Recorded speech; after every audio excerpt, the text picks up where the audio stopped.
Good morning everyone, welcome to knowledge account. আমি কুন্তল মহিন্দার তোমাদের সাথে 8 এপ্রিল 2024 এর ডেইলি কারেন্ট অ্যাফেয়ার্স নিয়ে ডিসকাস করব উইথ স্ট্যাটিক জিকে।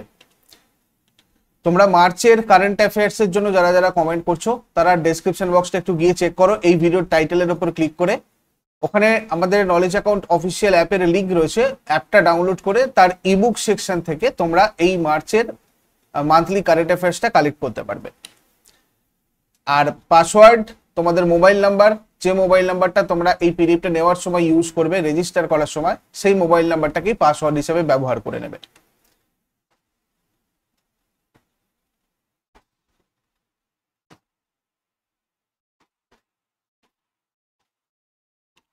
পুলিশের জন্য আমাদের নলেজ অ্যাকাউন্ট অফিসিয়াল অ্যাপে ফাউন্ডেশন ব্যাচ চলছে। অধ্যায় ভিত্তিক ক্লাস এবং নিয়মিত মক টেস্ট, তোমরা চাইলে এটাতে জয়েন করতে পারো, এই নাম্বারে যোগাযোগ করে নাও।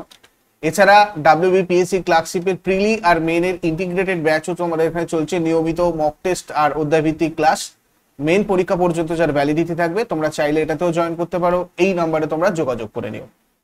এছাড়া তোমরা যদি জেনারেল স্টাডিজ ফাউন্ডেশন চাও শুধুমাত্র যে কোনো পরীক্ষার জন্য, প্রত্যেকটা সাবজেক্টের ডিটেলস প্লাস থিওরি ক্লাস এবং তার সাথে সাথে এমসিকিউস এবং চ্যাপ্টার ওয়াইজ টেস্ট, তাহলে এই জেনারেল স্টাডিজ ফাউন্ডেশন 2টা নিতে পারো, যেটা এখন চলছে।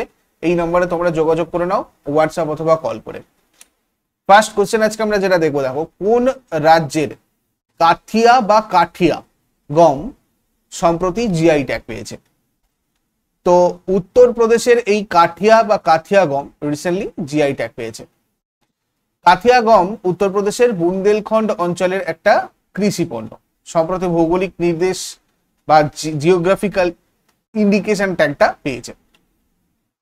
গম উৎপাদনে এই সঙ্গে সঙ্গে আমরা একটা ভূগোলের ইম্পর্টেন্ট জিনিস দেখে নেব, ভেরি ভেরি ইম্পর্টেন্ট। গম উৎপাদন অনুকূল পরিবেশ, মানে ভৌগোলিক পরিবেশ, গম উৎপাদনের জন্য অনুকূল ভৌগোলিক পরিবেশ। গম উৎপাদনের জন্য নাতিশীতোষ্ণ এবং শীত প্রধান জলবায়ু অঞ্চলের দরকার হয়, অর্থাৎ এই গম হচ্ছে নাতিশীতোষ্ণ এবং শীত প্রধান জলবায়ু অঞ্চলের প্রধান ফসল। জলবায়ু কিরকম লাগে? শীতল আর শুষ্ক প্রকৃতির জলবায়ু গম চাষের জন্য আদর্শ। গড়ে 15 ডিগ্রি সেন্টিগ্রেড থেকে 21 ডিগ্রি সেন্টিগ্রেড পর্যন্ত উষ্ণতা লাগে গম চাষের জন্য। বার্ষিক গড়ে 50 থেকে 100 সেন্টিমিটার বৃষ্টিপাতের প্রয়োজন হয়। তুহিন মুক্ত অবস্থা দরকার হয়, মানে তুষারপাতের কারণে গমের ফলন হ্রাস পায়, তাই সেটা তুষারপাত যেন না হয়, তুহিন মুক্ত অবস্থা দরকার হয়। এই চাষে 110 দিন তুহিন মুক্ত থাকতে হয়, তবেই চাষ ভালো হয়। গম চাষের জন্য মৃদু অম্লধর্মী উর্বর দোআঁশ মৃত্তিকার প্রয়োজন হয়, সব থেকে ভালো মৃদু অম্লধর্মী উর্বর দোআঁশ মৃত্তিকায় এই গম চাষ ভালো হয়। এছাড়া বেলে মাটি পলি মাটিতেও গমের ফলন ভালো হয়। গম গাছের গোড়ায় জল দাঁড়িয়ে থাকা খুব ক্ষতিকর, তাই জল নিকাশি ব্যবস্থাযুক্ত হালকা ঢালু সমতল জমি এই গম চাষের জন্য উপযুক্ত। আর গম কিন্তু একটা রবি শস্য, ঠিক আছে। নেক্সট, কোন রাজ্যের আম্বাজি হোয়াইট মার্বেল সম্প্রতি জিআই ট্যাগ পেয়েছে? এখানে দেখো একটা নতুন ধরনের মার্বেল আমাদের সামনে এসেছে, এটাও জিআই ট্যাগ পেয়েছে। এটা গুজরাটের একটা প্রোডাক্ট। গুজরাটের এই আম্বাজি হোয়াইট মার্বেল যেটা তোমরা ছবিতে দেখতে পাচ্ছ, এটা মানে লাইমস্টোন যখন রিক্রিস্টালাইজড হয় আন্ডার আর্থ কাস্ট, পৃথিবীর ভূত্বকের ভিতরে প্রচুর চাপ আর তাপে, তখন এই আম্বাজি হোয়াইট মার্বেলটা তৈরি হয়, ঠিক আছে। ত্রিপুরার মাতাবাড়ি পেরা প্রসাদ একটা ঐতিহ্যবাহী পোশাক, আগের দিনেই তোমাদের বলেছি, রিগনাই পাচরা, এইগুলো রিসেন্টলি জিআই ট্যাগ পেয়েছে। একটা ঐতিহ্যবাহী পোশাক রিগনাই পাচরা আর মাতাবাড়ি পেরা প্রসাদ, এই দুটো রিসেন্টলি জিআই ট্যাগ পেয়েছে। এছাড়া আরো যেগুলো জিআই ট্যাগ রয়েছে আমি প্রত্যেক দিনের মতো আজকে একবার রিভাইজ করে দিই, তোমাদের মনে রাখতে সুবিধা হবে।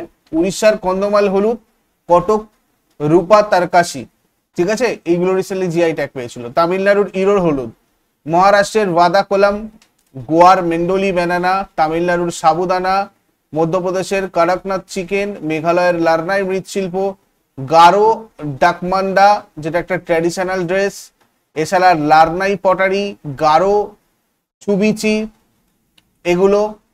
আসামে তোমার চাকোয়া রাইস, গামছা, Majuli mask and Majuli manuscript painting, ছত্তিশগড়ের নাগরি দুবরাজ রাইস, মধ্যপ্রদেশের সুন্দররাজা আম, গজক মিষ্টি, রাতলাম রিয়াওয়ান, এছাড়া লাদাখের উড কার্ভিং, জম্মু কাশ্মীরের বাসলি পেন্টিং, উত্তরপ্রদেশের রামনগর ভান্তা বেগুন, আদম চিনি চাল, বেনারসি ল্যাংড়া আম, বিহারের মির্চা রাইস, মিথিলা মাখন, শিলাও খাজা, পশ্চিমবঙ্গের টাঙ্গাইল কারিয়াল ও গরদ শাড়ি, জম্মু কাশ্মীরের রামবার সুলাই মধু, নাগাল্যান্ডের নাগা শসা, লাদাখের রক্তশ্রী কার্প অ্যাপ্রিকট, মণিপুরের হাতেলি চিলি, তামেংলং ম্যান্ডারিন অরেঞ্জ, কেরালার কুত্তিয়াটুরা মেরাইউল লঙ্কা, এগুলো। নেক্সট হচ্ছে কোঙ্কন রেলওয়ে কর্পোরেশন লিমিটেডের নতুন চেয়ারম্যান এবং ম্যানেজিং ডিরেক্টর হিসেবে কাকে নিযুক্ত করা হয়েছে? তো এখানে আমাদের সন্তোষ কুমার ঝাকে নিযুক্ত করা হয়েছে। তোমাদের আর একটা কথা বলে দিই, আমাদের যে নতুন চ্যানেল কে এ স্টাডি, সেই কে এ স্টাডি চ্যানেলে আজকে কিন্তু তোমাদের রামসার সাইটের আপডেটেড স্ট্র্যাটেজিক এটা প্রোভাইড করা হচ্ছে। রামসার সাইট এটা সকাল 7টার সময় তোমাদের ওখানে পাবলিশ হয়েছে কে এ স্টাডি চ্যানেলে। ঠিক আছে, তোমরা একটু গিয়ে সার্চ করে নাও কে এ স্টাডি, অথবা যদি না পাও তাহলে আমাদের টেলিগ্রামে জয়েন করে নাও। টেলিগ্রামে গিয়ে সার্চ করো নলেজ অ্যাকাউন্ট, অথবা টেলিগ্রামের লিঙ্ক ডেসক্রিপশন বক্সে আছে, ওখান থেকে গিয়ে জয়েন করো। রামসার সাইট একদম 2024-এর যে আপডেটেড জিকে সেটা কিন্তু তোমাদের এখানে প্রোভাইড করা হচ্ছে। কেমন? 2024-এর জন্য। নেক্সট, সন্তোষ কুমার ঝা যার কথা বলছি আমি, ইনি হচ্ছেন 1992 ব্যাচের একজন ভারতীয় railway traffic services officer. Konkan railway corporation লিমিটেডের নতুন চেয়ারম্যান এবং ম্যানেজিং ডিরেক্টর হিসেবে নিযুক্ত হয়েছেন। এই কোঙ্কন রেল এটা হচ্ছে একটা রেলপথ যেটা কোঙ্কন রেলওয়ে কর্পোরেশন দ্বারা পরিচালিত, যার সদর দপ্তর ভারতের মহারাষ্ট্রের নবী মুম্বাইয়ের সিবিডি বেলাপুরে রয়েছে। কোঙ্কন রেলপথে প্রথম যাত্রীবাহী ট্রেনটা 20 মার্চ 1993 সালে উডুপি আর ম্যাঙ্গালুরুর মধ্যে চলে। নেক্সট হচ্ছে তোমার সাংহাই কোঅপারেশন অর্গানাইজেশন এর সদস্য দেশগুলোর নিরাপত্তা পরিষদের সচিবের 19তম বার্ষিক সভা কোথায় অনুষ্ঠিত হয়? সাংহাই কোঅপারেশন অর্গানাইজেশন বা এসসিও এর সদস্য দেশগুলোর নিরাপত্তা পরিষদের সচিবদের 19তম বার্ষিক সভা এটা কাজাকস্তানে অনুষ্ঠিত হয়েছে। ঠিক আছে, কাজাকস্তানের আস্তানায় হয়েছে। ভারতের জাতীয় নিরাপত্তা উপদেষ্টা অজিত দোভাল, ভালো করে নামটা মনে রাখবে, ভারতের জাতীয় নিরাপত্তা উপদেষ্টাকে অজিত দোভাল। এই অজিত দোভাল এই বৈঠকে ভারতের হয়ে প্রতিনিধিত্ব করেছেন, যার লক্ষ্য ছিল এই সাংহাই কোঅপারেশন অর্গানাইজেশনের সদস্য দেশগুলোর মধ্যে একটা নিরাপত্তা চ্যালেঞ্জ আর সহযোগিতা নিয়ে মোকাবিলা করার জন্য আলোচনা। সাংহাই কোঅপারেশন অর্গানাইজেশনের হেডকোয়ার্টার রয়েছে তোমার চায়নার বেজিং এ। এটা 2001 সালে প্রতিষ্ঠিত হয়েছিল। তারপরে চলে আসবো, কোন দেশ ভারতীয় পর্যটকদের জন্য ই ভিসা চালু করেছে? ই ভিসা এটা রিসেন্টলি চালু করেছে জাপান ভারতীয় পর্যটকদের জন্য। এই উদ্যোগ ভিসা আবেদন প্রক্রিয়াকে খুব সহজ করে এবং জাপানে ভারতীয় দর্শনার্থীদের ভ্রমণের সুবিধা বাড়ায়। রাজধানী জাপানের টোকিও, প্রধানমন্ত্রী ফুমিও কিশিদা, মুদ্রা জাপানি ইয়েন। তারপরে দেখো, ক্যান্সারের জন্য ভারতের প্রথম ঘরোয়া gene therapy, domestic gene therapy কোথায় চালু হলো? ক্যান্সারের জন্য ভারতের প্রথম ঘরোয়া জিন থেরাপি আইআইটি বোম্বেতে চালু হয়েছে। ভারতের রাষ্ট্রপতি দ্রৌপদী মুর্মু আইআইটি বোম্বেতে ক্যান্সারের জন্য ভারতের প্রথম ঘরোয়া জিন থেরাপি চালু করেছে। এই আইআইটি বোম্বে আর টাটা মেমোরিয়াল হাসপাতালের সহযোগিতায় ভারতের প্রথম সিএআরটি সেল থেরাপি তৈরি করা হয়েছে। তারপরে সম্প্রতি ডিআরডিও কোন ব্যালিস্টিক ক্ষেপণাস্ত্রের সফল পরীক্ষা করেছে? ডিআরডিও রিসেন্টলি অগ্নি প্রাইমের একটা সফল পরীক্ষা করলো, অগ্নি প্রাইম মিসাইলের। 3 এপ্রিল এটা করেছে উড়িষ্যা উপকূলের আব্দুল কালাম দ্বীপ। আব্দুল কালাম দ্বীপ কোথায় রয়েছে? আমাদের উড়িষ্যা উপকূলে রয়েছে। এখান থেকে ভারতের সফলভাবে নতুন প্রজন্মের পারমাণবিক সক্ষম ব্যালিস্টিক ক্ষেপণাস্ত্র ব্যালিস্টিক মিসাইল অগ্নি প্রাইম উৎক্ষেপণ করেছে। অগ্নি prime or Agni P is a surface two surface, এটা কিন্তু একটা সারফেস টু সারফেস মিসাইল। ভালো করে এই জায়গাটা নোট করে রাখবে, তোমাদের পরীক্ষায় চলে আসে। Solid fueled medium range ballistic missile being developed by India's Defense Research and Development Organization. Defense Research and Development Organization গঠিত হয় 1958-এ। এর হেডকোয়ার্টার নিউ দিল্লিতে রয়েছে, ডিআরডিও ভবন, আর চেয়ারম্যান রয়েছেন সমীর ভি কামাত বর্তমানে। তারপরে সম্প্রতি টাটা ইন্টারন্যাশনাল এর নতুন ম্যানেজিং ডিরেক্টর হিসেবে কে নিযুক্ত হয়েছেন? টাটা ইন্টারন্যাশনালের নতুন ম্যানেজিং ডিরেক্টর হিসেবে নিযুক্ত হলেন রাজীব সিংঘাল। টাটা গ্রুপ প্রতিষ্ঠিত হয় 1868 সালে।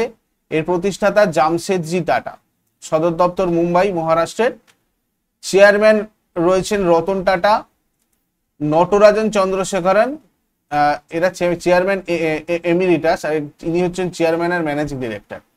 তারপরে দেখো কোন ব্যাংক বিশেষভাবে মহিলাদের জন্য তৈরি স্বাস্থ্যসেবা ঋণ এবং সঞ্চয় অ্যাকাউন্ট চালু করেছে? এটা চালু করেছে Canada bank recently. Canada bank স্বাস্থ্যসেবা ঋণের জন্য কানাডা হিল এবং মহিলাদের জন্য একটা সঞ্চয় অ্যাকাউন্ট, মানে যেটা তোমার কানাডা নামটা হচ্ছে কানাডা অ্যাঞ্জেল, ঠিক আছে, এটা চালু করেছে। তো এর হেডকোয়ার্টার কানাডা ব্যাংকের আমরা যদি দেখি সেটা হচ্ছে বেঙ্গালুরুতে রয়েছে। সিইও রয়েছেন কে সত্যনারায়ণ রাজু, আর প্রতিষ্ঠাতা হচ্ছেন আম্বেম্বল সুব্বারাও পাই। 1906 সালে প্রতিষ্ঠিত হয়। 2024-এ কাজাখস্তান আন্তর্জাতিক চ্যালেঞ্জে মহিলাদের একক ব্যাডমিন্টন শিরোপা কে জিতেছে? অনুপমা উপাধ্যায় জিতলেন 2024 কাজাখস্তান আন্তর্জাতিক চ্যালেঞ্জে মহিলাদের একক ব্যাডমিন্টন শিরোপা। ফাইনালে ভারতের সহকর্মী ঈশারানী বড়ুয়াকে হারিয়ে খেতাব জিতেছেন। উত্তরাখণ্ডের আলমোড়ায় জন্মগ্রহণকারী এই অনুপমা উপাধ্যায়, ইনি কোথাকার বাসিন্দা? তাহলে উত্তরাখণ্ডের বাসিন্দা। ইনি একজন ব্যাডমিন্টন খেলোয়াড়, মানে ব্যাডমিন্টনের সাথে যুক্ত। এই দুটো পয়েন্ট এখান থেকে মনে রাখবে। অনুপমা উপাধ্যায় প্রাক্তন বিডব্লিউএফ ওয়ার্ল্ড জুনিয়র নাম্বার 1, কিন্তু এটা মনে রাখতে হবে। 2023 সালে মহিলাদের এককে ভারতীয় জাতীয় ব্যাডমিন্টন চ্যাম্পিয়ন হয়েছিলেন। নেক্সট 2024 কাজাখস্তান আন্তর্জাতিক চ্যালেঞ্জে পুরুষদের একক ব্যাডমিন্টন শিরোপা কে জিতেছে? পুরুষদের জন্য থারুন মান্নেপল্লী জিতেছেন। তেলেঙ্গানার থারুন মান্নেপল্লী ফাইনালে মালয়েশিয়ার সুন জু ভেনকে হারিয়ে খেতাব জিতেছে। 2024-এর কাজাখস্তান আন্তর্জাতিক চ্যালেঞ্জে কাজাখস্তানের উরালস্কে এটা অনুষ্ঠিত হয়।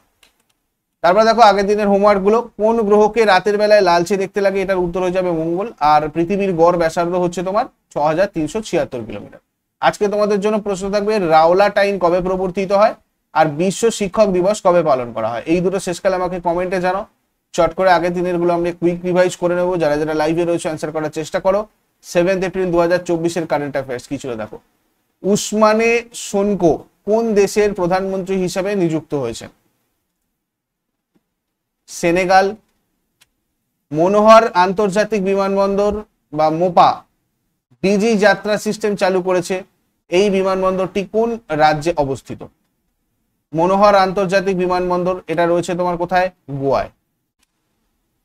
সম্প্রতি ভারত সরকার বন্ধুত্বপূর্ণ কতগুলি দেশে পেঁয়াজ রপ্তানির অনুমতি দিয়েছে? পেঁয়াজ রপ্তানির অনুমতি দিয়েছে মোট 5টা দেশে। কেন্দ্রীয় সরকারের স্বাস্থ্য প্রকল্প সুবিধাভোগীদের জন্য স্বাস্থ্যসেবা অ্যাক্সেস যোগ্যতা বাড়াতে কোন মন্ত্রক সম্প্রতি মাই সিজিএইচএস অ্যাপ চালু করেছে? মাই সিজিএইচএস অ্যাপ এটা চালু করলো ministry of health and family welfare. কোন দল প্রাইম ভলিবল লিগ 2024 শিরোপা জিতেছে? প্রাইম ভলিবল লিগ 2024 শিরোপা রিসেন্টলি জিতলো কালিকট হিরোজ। কোন দেশে বিশ্বের শক্তিশালী লেজারের উন্মোচন করা হয়েছে? বিশ্বের শক্তিশালী লেজারের উন্মোচন করা হয়েছে কোথায়? রোমানিয়া। 15th CIDC বিশাখা তোমার বিশ্বকর্মা অ্যাওয়ার্ড 2024-এ কে সম্মানিত হয়েছেন? SJVN limited. National cooperative dairy federation of India limited NCDFI এর চেয়ারম্যান পদে কে নিযুক্ত হয়েছেন? মিনেশ শাহ। 2024 প্যারিস অলিম্পিকে জুরি হিসাবে নিযুক্ত প্রথম মহিলা, মানে প্রথম ভারতীয় মহিলাকে? বিলকিস মির। আন্তর্জাতিক খনি সচেতনতা দিবস কবে পালিত হয়? 4th April. এগুলো ছিল তোমাদের আগের দিনের প্রশ্ন। টেলিগ্রাম চ্যানেল আমাদের নলেজ অ্যাকাউন্ট, ওটাতে তোমরা জয়েন করে রাখো। 7টার সময় তোমাদের ওখানে পাবলিশ হচ্ছে আজকে রামসার সাইট। অবশ্যই সবাই দেখবে। রামসার সাইট খুব ইম্পর্টেন্ট একটা স্ট্র্যাটেজিকের পার্ট। আর এই ভিডিওটা ইউজফুল বলে মনে হলে লাইক করো। আর যারা নতুন রয়েছে প্রতিদিন সকাল 6টার সময় ডেইলি কারেন্ট অ্যাফেয়ার্স এর আপডেটের জন্য এই চ্যানেলকে সাবস্ক্রাইব করে বেল আইকন প্রেস করে অলে ক্লিক করে নাও, তাহলে তোমাদের কাছে ঠিকঠাক নোটিফিকেশন যাবে। এছাড়া টেলিগ্রাম থেকেও নোটিফিকেশন যাবে। Thank you so much. Next ক্লাসে আবার সবার সাথে কথা হচ্ছে। Have a great day.